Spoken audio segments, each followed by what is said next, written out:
At the Foreign Affairs Committee, we are holding a session on the Iran-Israel conflict, and our witness today is His Excellency Sayed Ali Musavi, who's the Ambassador of Iran to the United Kingdom. Before we start, I'd like to make it clear that the invitation to appear at today's session was also extended to the Ambassador of Israel to the United Kingdom, Her Excellency Tipi Hotofili.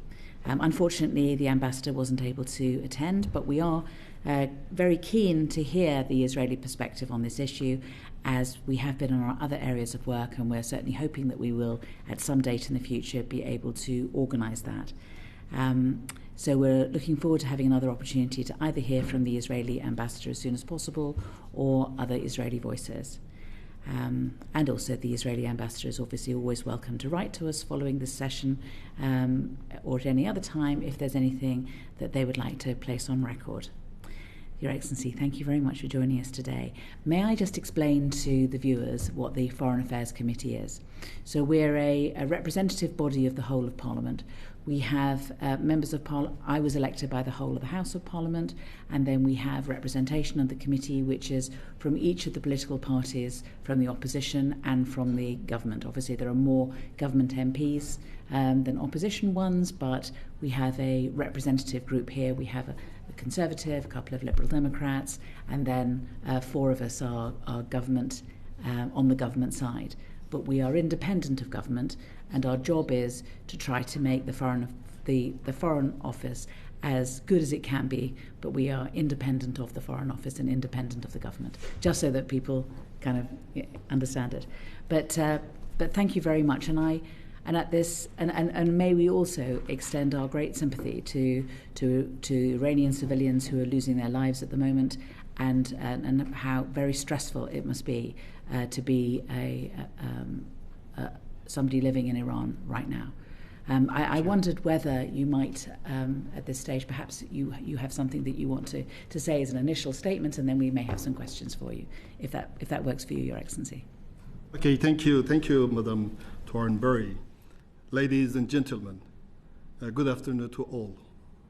It's a great pleasure for me to be here to have this meeting, and I'm honored as an Iranian ambassador to present this general statement with the British members of Parliament in this committee. I wish to make a brief statement on the ongoing terrorist and criminal aggression by the Israeli regime against the Islamic Republic of Iran. Israel has committed blatant act of aggression against the sovereign and territorial integrity of Iran. Its relentless campaign of atrocity against our people continues unabated. This is a serious violation of United Nations Charter and fundamental principles of the international law. This attack crossed all red lines. Most alarming, Israel targeted a peaceful nuclear facilities operating under the full IAEA safeguards and monitoring. This is a dangerous and illegal act. There is no doubt about it. It posed a serious risk releasing of the radioactive material. If Iran had not immediately contained the situation, the consequences could have been catastrophic. Israel's claim of surgical strikes is false and misleading. In contrast, it has launched a campaign of the unlawful and indiscriminate attacks targeting civilian infrastructures in Iran. Civilians were killed, homes, hospitals, and other civilian infrastructures were destroyed. These are facts, not claims. The Israeli regime deliberately strikes densely populated civilian areas in multiple large Iranian cities where millions live. So far, almost 1,500 people have been killed and injured. At least 224 civilians, including women and children, has been killed. Many of the victims are children. In one brutal attack on a residential building in Tehran, around 20 children were martyred. Due to severity of injuries, these numbers may rise. Israel also targeted vital civilian and economic infrastructures, water storage, fuel depots, and petrochemical facilities, including the Asaloye refinery in Bushehr, were hit. Hospitals were also struck. These are not accidents. These are war crimes. The Israeli regime deliberately targeted the office of the Iranian Broadcasting Organization during a live broadcast. This appalling attack constitutes a blatant war crime and direct assault on press freedom. The Israeli regime has once again demonstrated that it is the foremost enemy of truth. It holds the disgraceful record of being the world's leading perpetrator of the violence against the journalists and media professionals. In response to these barbaric attacks and aggression, Iran exercised its inherent and legitimate right to self-defense in line with Article 51 of the United Nations Charter. Our response was defensive, is defensive now, targeted and proportionate. It is solely aimed to deterring and preventing the recurrence of such crimes. Iran will resolutely defend its security and territorial integrity. We focus only on military and economic assets involved in the aggression.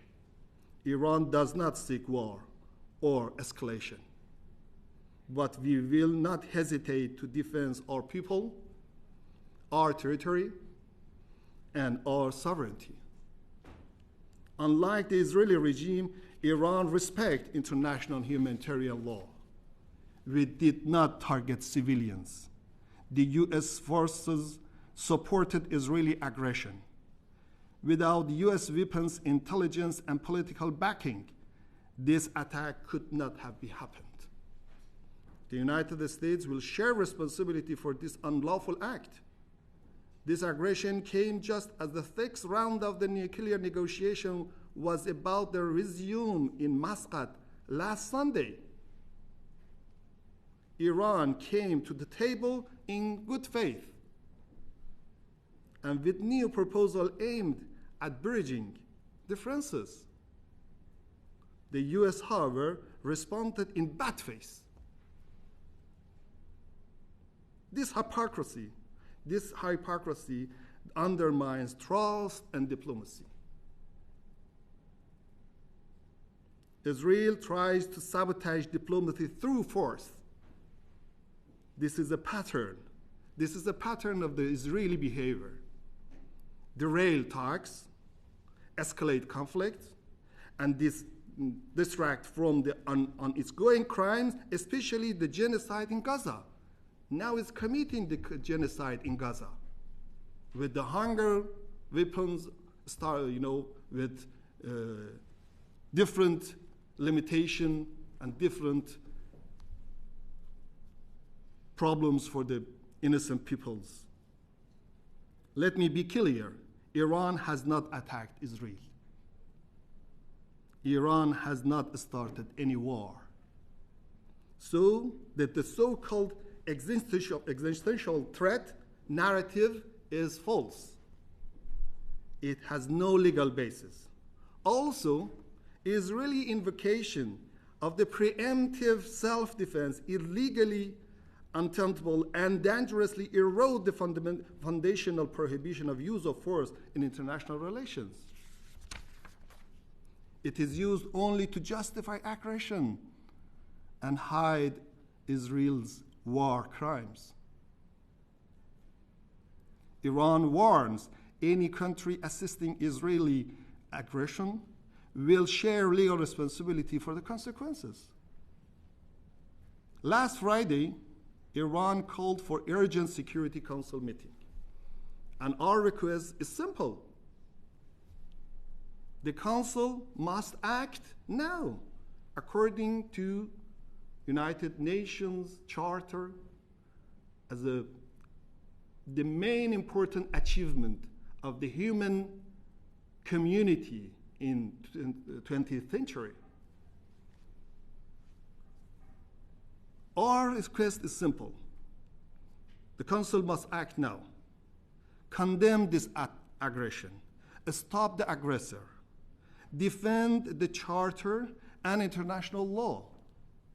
But Council has failed to do that. Its silence and indifference undermine this credibility and the foundations of the United Nations. We thank those members of the Security Council who stood on the right side of the history. We also thank our regional partners in various mechanisms, including the OIC and Group of Friends of the Defense of the United Nations Charter, for their principled stand and their joint statement in condemning this aggression and supporting Iran's right to self-defense.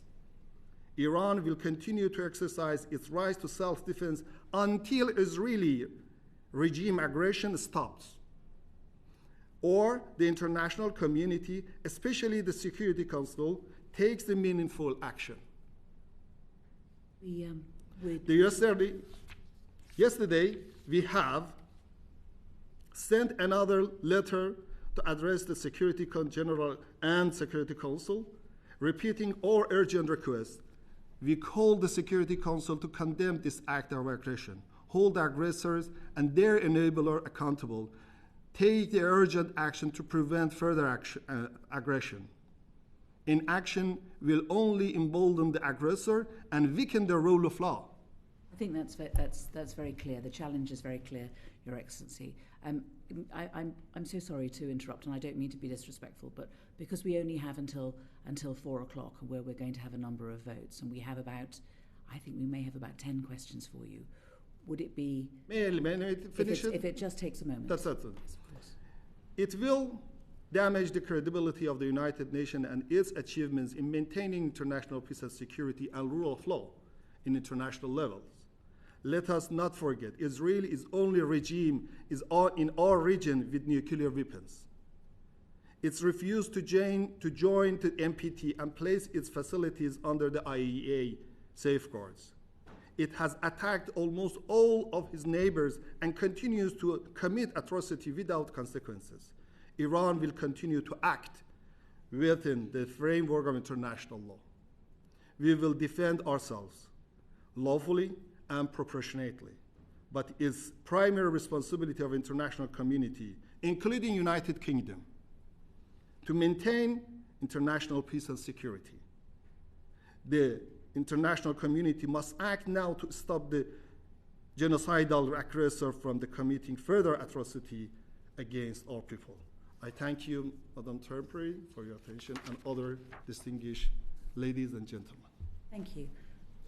Can I begin by, I think, the question that many members of the British public may be asking, and they've heard it from those who have been thinking about this, and particularly those who are friends with Israel and who believe in Israel's right to exist and to be able to live in peace.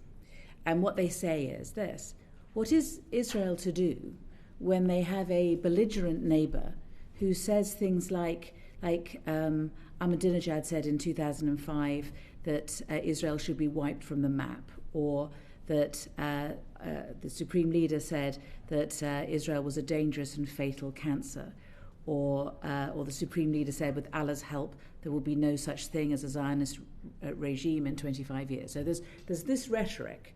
There's also, it is thought, that Iran supports and arms the Houthis, supports Hamas and Hezbollah.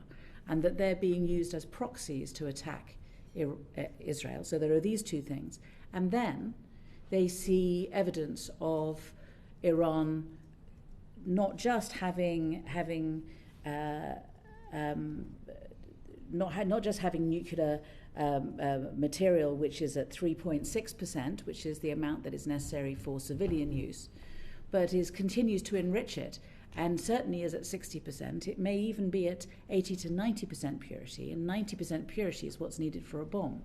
So those looking at this situation say, well, Israel may not have been directly attacked, but it looks like Iran may have up to 90% purity. They have proxies who are attacking it, and there is this belligerent language. What is Israel to do?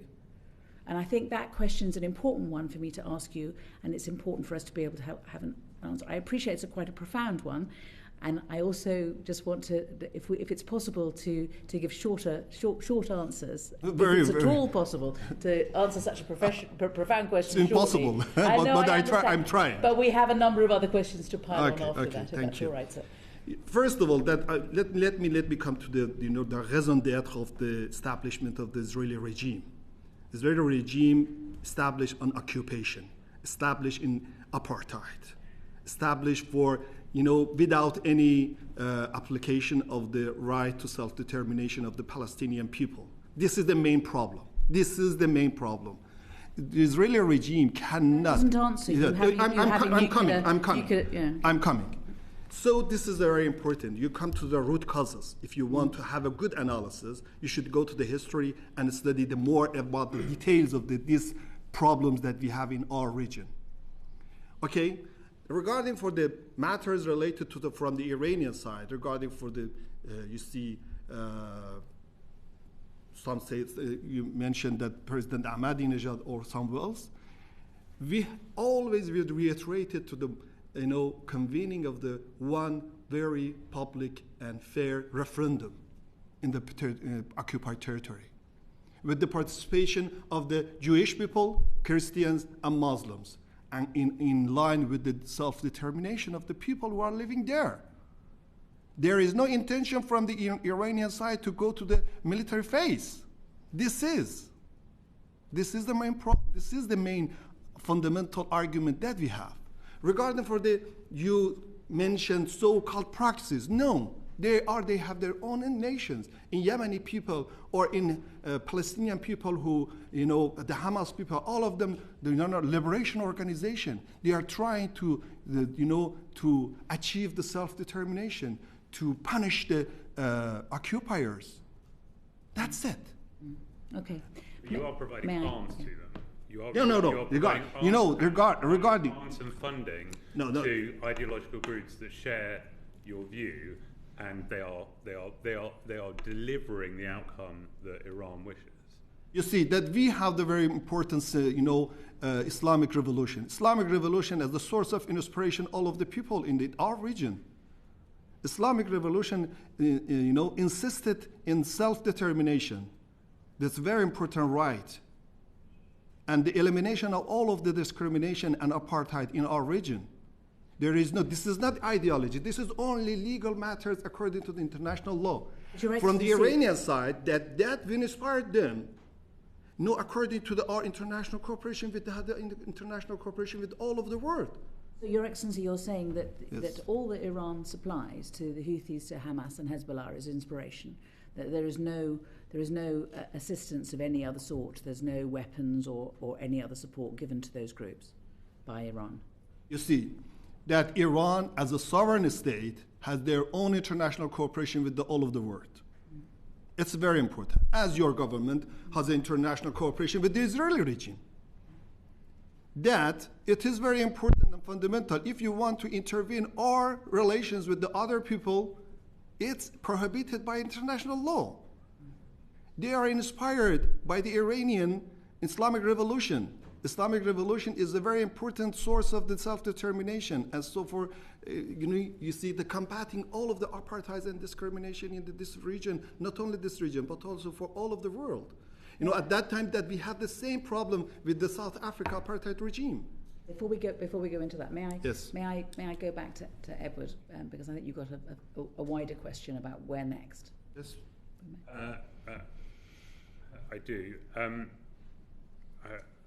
would take a slightly different view to what you've just outlined, Ambassador. I mean, members of the IRGC have been assassinated in Lebanon. They've been assassinated in Iraq, providing military training to Iranian proxies. So the idea that Iran isn't providing material support to countries that are attacking Israel, I'm not sure is backed up by the evidence on the ground.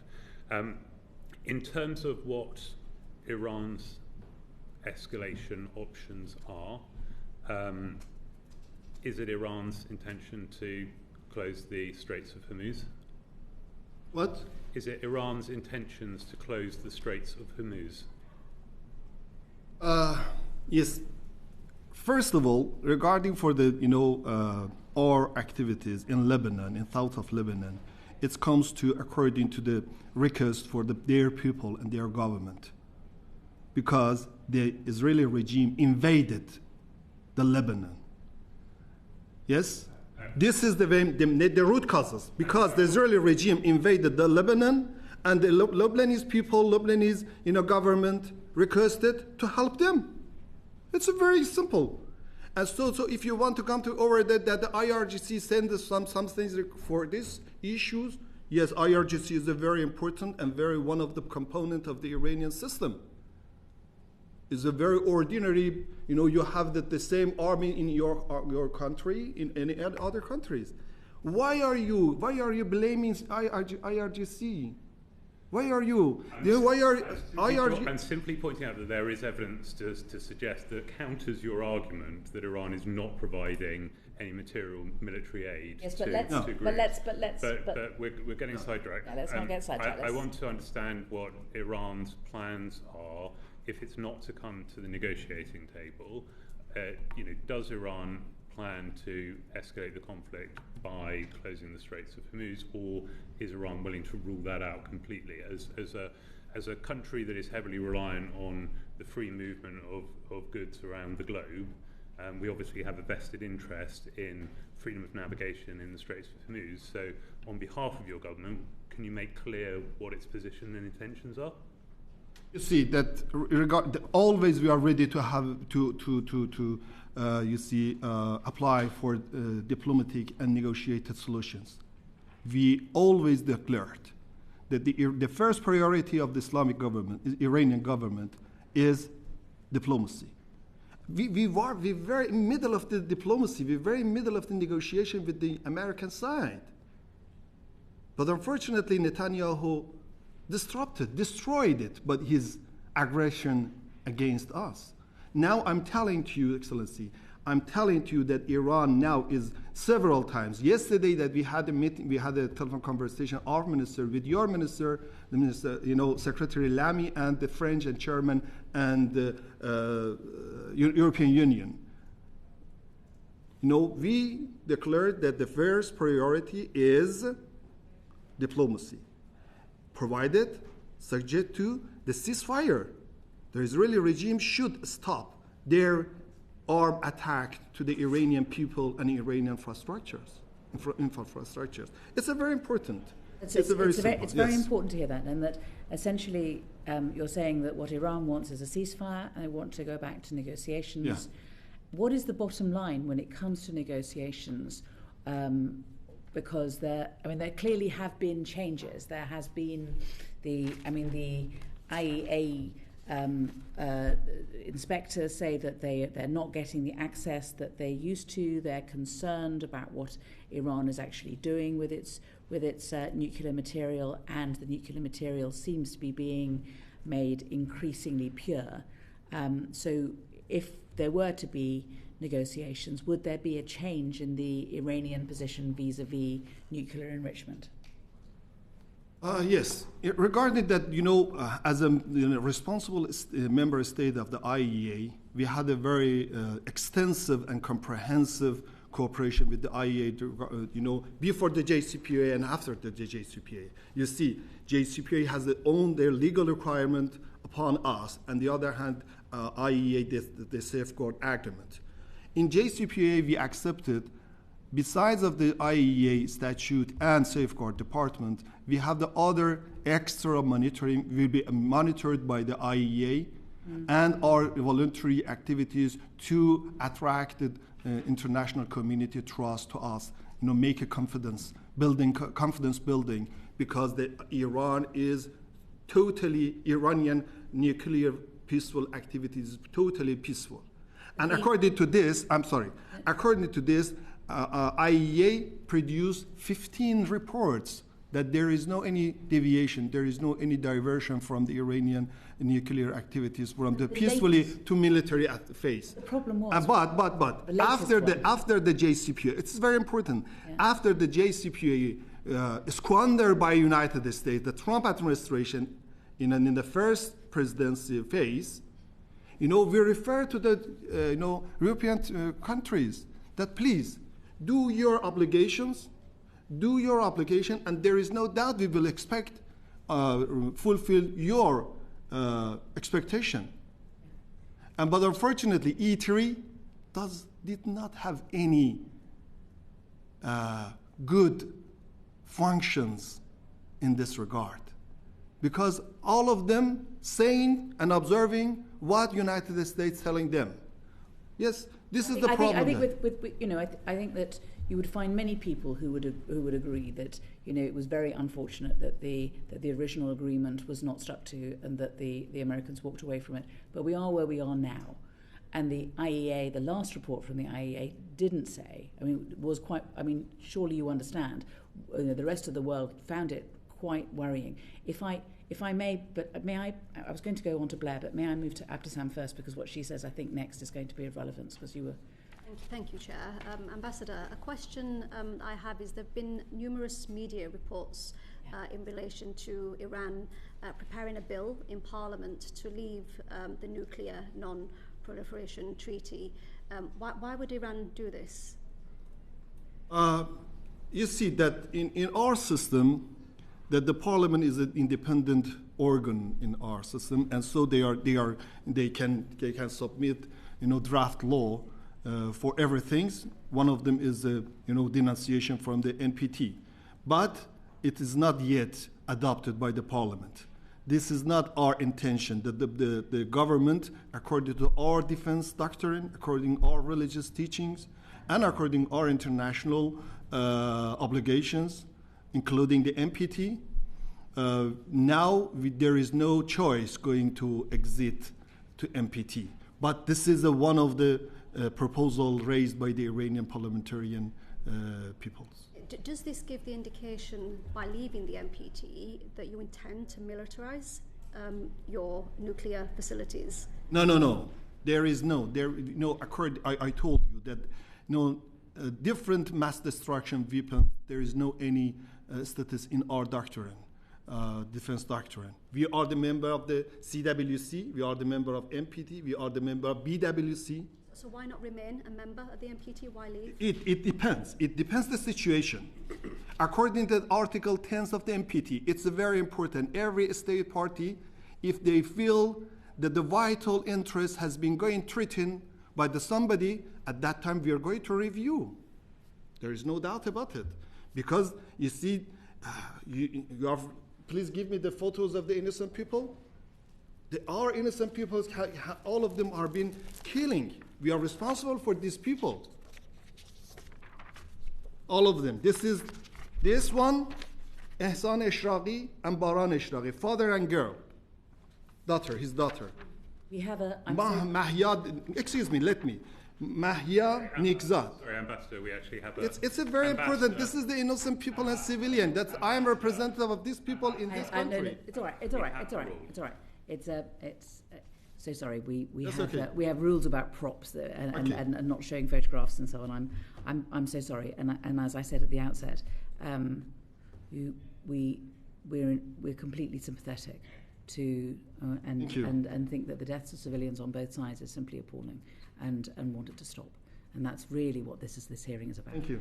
Can I move on to Blair? Ambassador, you spoke with apparent passion at the beginning of your statement about how dangerous the world would be if we embolden aggression and don't act within international law. The Chair asked you for short questions, so I'll give you the opportunity to give a short answer. How many Iranian Shahed drones have been fired by Putin at Ukraine over the last 3 years? You mean that how many drones? How many Shahed drones, Iranian Shahed drones, have been fired by Putin at Ukraine over the last 3 years? You see, I'm just looking for a number. I will reply to you. Yes, there is no doubt. You know, the Russian and Iranian defense cooperations originate more than 20 years ago. You know the number? No, I don't know. I'll tell you the number. The number is 8,000. Okay, I put it to you that if we do live in a world now where violence and might are taking precedent over law and right, I would suggest that the Iranian regime has a deep responsibility for that. Let me ask you another question, and again, this is a question with a simple number as an answer. The Director General of MI5 identified a number of plots backed by Iran in this country, including lethal threats against Iranian dissidents and against Jewish communities here. How many plots had he identified in the last 3 years? He claimed 22, but yep. Let me answer to you. Let me answer to you. First of all, this is very important. Please correct your wording that the Iranian government is a lawful and very important and significant and respectful government. What's the and legal there is no what's need the legal to using the regime Putin's for war? them. Excuse me. What's the legal basis for Putin's war then? If you are such a supporter of international law? Let me. I'm telling to you correct your wording regarding for my government. My government is a legal government, and there is no doubt about it. But you should use the regime. It's a very lawful and legally responsible state in the world. What's the legal basis for Putin's war in Ukraine? Let me. I will answer you. Please, if you're a fan please of let me international finish. law.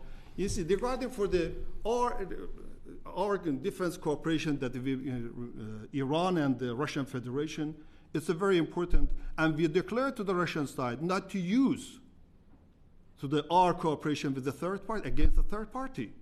You can ask them. 8,000 Shahed drones fired at Ukraine. We're not allowed to do props, but seeing as you did, there is one of your drones hitting an apartment block in Kyiv. You can ask this question from the Russian Federation, sir. They're your weapons. You can ask this question. I'm asking this question from your side that using, or the American side that using the same military equipment against the Iranian people.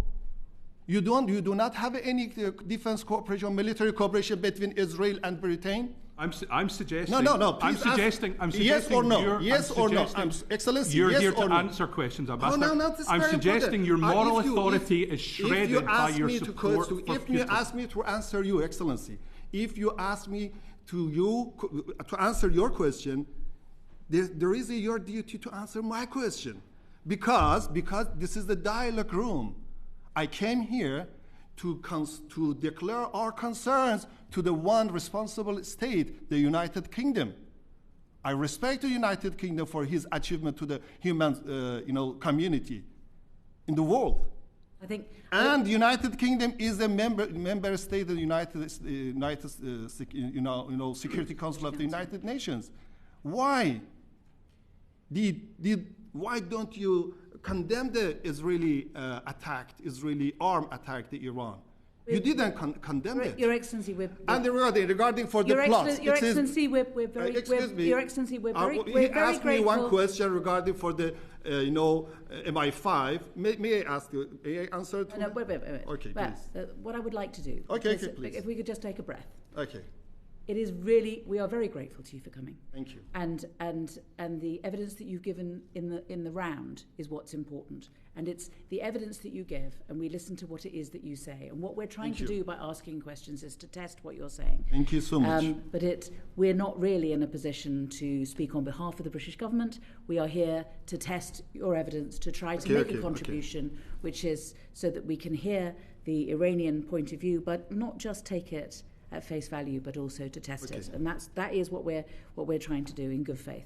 And I have a few people who still want to have questions. Okay. Perhaps I should go to Sir John first, and then I'll go on the other side. Thank you. I'd just like to follow up Blair's question, Ambassador. You'll be aware that the British government has said that Iran represents one of the greatest threats to the security of the United Kingdom, and for that reason has been placed, the first nation to be placed on the enhanced tier of a foreign influence registration scheme. Now, you referred in your opening remark to the attack on the Iranian Broadcasting Organization, and you described that as a war crime.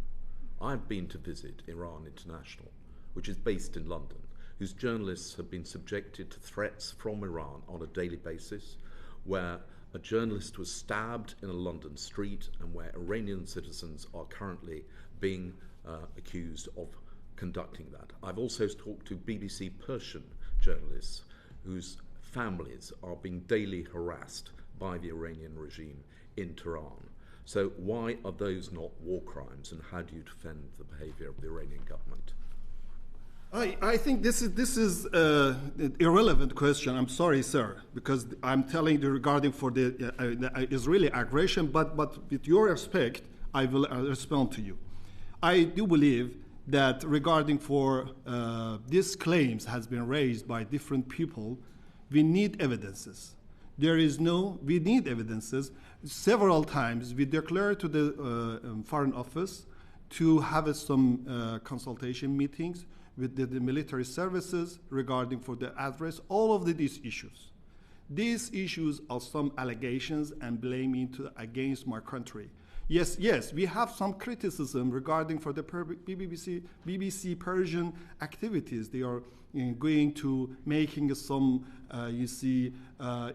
intervening of our Iranian domestic affairs. But according to our British bilateral diplomatic relations, we several times we suggested to British authority to consider in bilateral consultations. There is no doubt about it that if you have any evidences, please submit. We will consider it. But sometimes making some allegation and something with regarding after that, Excellency mentioned regarding for the report of the MI5. Several times, more than 10 times, we declared by verbal note in diplomatic negotiation, please send we will send our security services to have this kind of, to resolve these matters raising in our bilateral relations.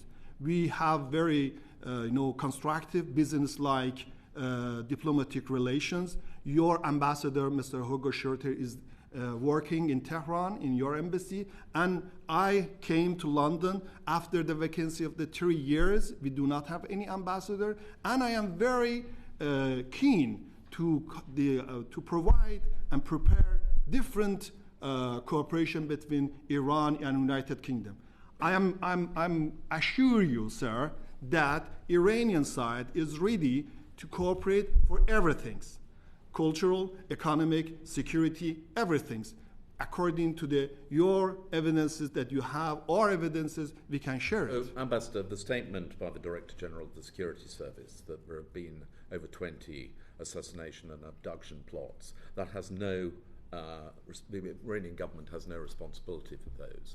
And you referred earlier to your support for freedom of the press in terms of the Iranian Broadcasting Corporation. So whilst you may have criticisms of the BBC Persian service, there has been no harassment or intimidation of their relatives, and you have not, the government of Iran is not responsible for any threats against Iranian journalists based in London working for Iran International. Is that the case?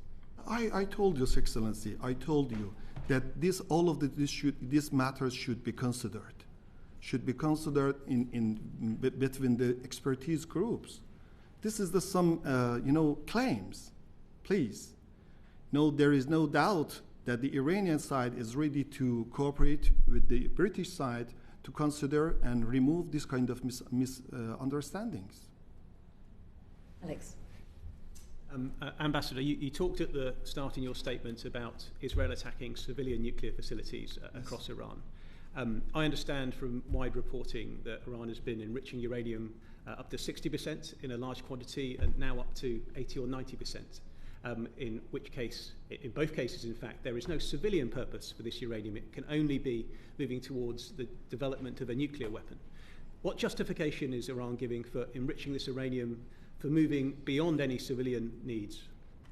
You see that, first of all, that all of this enrichment has been declared to this AEI. Now, during our war with the Israeli regime, there are some IAEA inspectors in Natanz, in all others, nuclear facilities in Iran. They are monitoring all of our nuclear activities, including the enrichment. And so, according to the expertise, according to the different people who are professional, they're professional in the nuclear matters, that this kind of enrichments only for peaceful activities. That's it. We do not have any aim. And what are these peaceful activities? Because of course, regarding 3%. Yeah, you can ask this question from the different experts people, technical people. Yeah, I'm telling to you, I learned these matters from them, and according to their explanation, all of these matters has been monitored by the IAEA. There are some ambiguities that we declare to the IAEA that we are ready to remove any ambiguities. There is no any intention from our side going to enrich to the level of the nuclear bomb. But unfortunately, politically motivated activities of the E3 in the recent session of the Board of Governors of IAEA make another mistake, that Israeli regime used this pretext to attack us. But yes, regarding for your question, I'm telling to you, every activities of the Iranian Atomic Energy Organization are peacefully. There is no. You can ask the sophisticated questions with the experts. I don't want to interrupt, but I just want to put context in so that the public understand. The International Atomic Energy Agency's Board of Governors on the 13th of June formally declared Iran in breach of its non-proliferation obligations for the first time in 20 years. And I think that's the reference that you're making to politically motivated attacks. Is that right? Yeah. Yeah. Okay. So I think the belief of many of us in here that there is no civilian justification for the enrichment of uranium up to the point that you've suggested, and it does put credence to the fact that Iran is developing a nuclear weapon and is a threshold state almost. And you can understand why a country such as Israel that has been threatened so many times by Iran would find that as an extremely serious security threat. You see, that I think that if you have any problems, any differences between Iran and IAEA, all of the matters should be addressed through the diplomacy and according to the technical consultations, not giving the pretext for the one illegal and legitimate regime like Israel to attack us. Thanks, mate, because we're running out of time. Do you mind if I finally? Oh, please do. I just want to get. I think Edward had another question, and I think Dan had one too. I just wanted to follow up on Alex's point, Ambassador, which I think there's a sort of realpolitik element to this, which is that Iran wants there to be a ceasefire before there's a negotiation. The position of Israel and the United States is that Iran needs to give up its enrichment program and return at the very least to a civilian level. Given that Iran has effectively lost control of its airspace, given that the IDF can act with impunity across Iran, your proxies are refusing to respond to Israel's attack, you are rapidly running out of ballistic missiles to respond to Israel attacks. I mean, the reality on the ground would dictate that Iran has very little scope but to enter the negotiation table and to make. Why won't Iran, if it has no nuclear weapon ambition, just say that the price of the ceasefire that you're willing to pay is to give up your nuclear enrichment program? You see, the main problem that regarding in this phase, removing the main intention from our side, removing any concern, any worries from the different countries in international community, especially the European countries, that for Iranian, the essence of the Iranian nuclear activities. We assure you that there is no any limitation from our side to remove any concerns. We declared this is our priority. We declared this is our priority to remove any misunderstanding. We do not want to achieve nuclear weapon.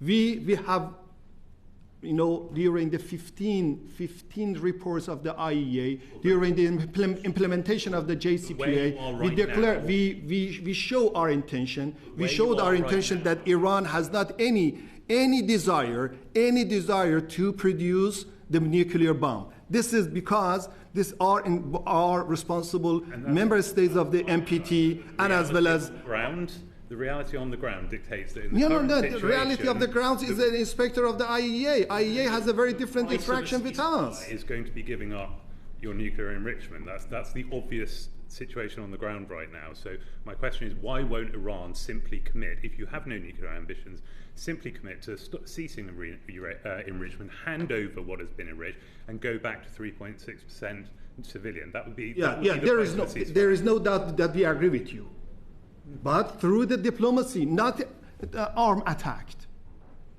The other thing which I think many people may wonder about is, and I think it is this point about Iran may be very close to being able to build a nuclear bomb. Why? Because the IEA has said that you've breached it, and because of the amount because the nuclear material is becoming so pure and is much more pure than is needed. But I think the counter argument, which people do need to hear, and I think is something that that needs to be expressed here today, is that if Iran has been a few months close to being able to build something, and still hasn't over a period of many years. So Edward's question is, if it's true that you don't intend to go any further, first of all, why do you have material of such purity? And secondly, if you don't intend to use it, the price may be for peace to go back to the 3.6% that you would need just to be able to use it for civilian purposes. And that, we hope, would mean that civilians would stop being killed on both sides. All of our nuclear activities are purely peaceful, and all of them are monitored by IEA. There was some ambiguities raised by the non-implementation of the JCPOA by the European and American side. It makes a problem for us that we did all of the obligations through the Safeguard Park Agreement and as well as the statute of the IEA. And please accept our assurances that the Iranian side, in Iranian system, there is no desire, there is no any intention to produce the nuclear bomb. It is very important. It's not only for international obligation. This is our religious teachings that all of the mass destruction weapons are prohibited according to the Shia, Sharia, and Islamic. There's a fatwa to that. Yes, there's a fatwa of our supreme leader. Obviously, a fatwa can be changed, I suppose, would be the counter argument. But may I just go to the last question? And I'm going to ask Dan Carden. I think we might be interrupted by bells, but I'll have a go. Try. Welcome, Ambassador. It strikes me that any attempt to get to a diplomatic outcome is going to require trust on all sides, and trust is something that the Iranian regime simply doesn't have. And you talked in your opening remarks about international law, you talked about the loss of civilian life, and I wanted to ask you about reports that the Iranian regime itself has widespread... Iranian government. Regime has murdered over 1,000 of its citizens in 2024. And I wanted to ask you, do you know how many of your own citizens the Iranian regime has murdered this year in 2025? You see, there is a very, very, I'm sorry, Excellency, there is a very dangerous and mystic assumption in your question. Your question is not correct. The UN figures. Yes, let me. I'm telling to you as an Iranian ambassador to you, Why are you referring to the other, misunderstanding, misinformation, disinformations? This is all of them totally wrong. I'm telling to you, nobody perfect, but we do have some problems. But this kind of question has their own false assumption and based on misunderstanding and misperceptions. I'm sorry. No, I'm sorry. My apologies. We have to go and vote. But I do want to thank you for coming in this afternoon. I hope that people watching have had a proper insight into your perspective, and I hope that those watching have also seen us challenge some of the things that you've said. But hopefully it will amount to greater understanding between us, and we do hope that there will be peace in the near future and there will be de-escalation of this conflict. I'm very thankful for you, Madam Thornberry, for your invitation and give me this chance to, review my, to declare my point of views to you. I'm all of this distinguished peoples here. Thank you so much.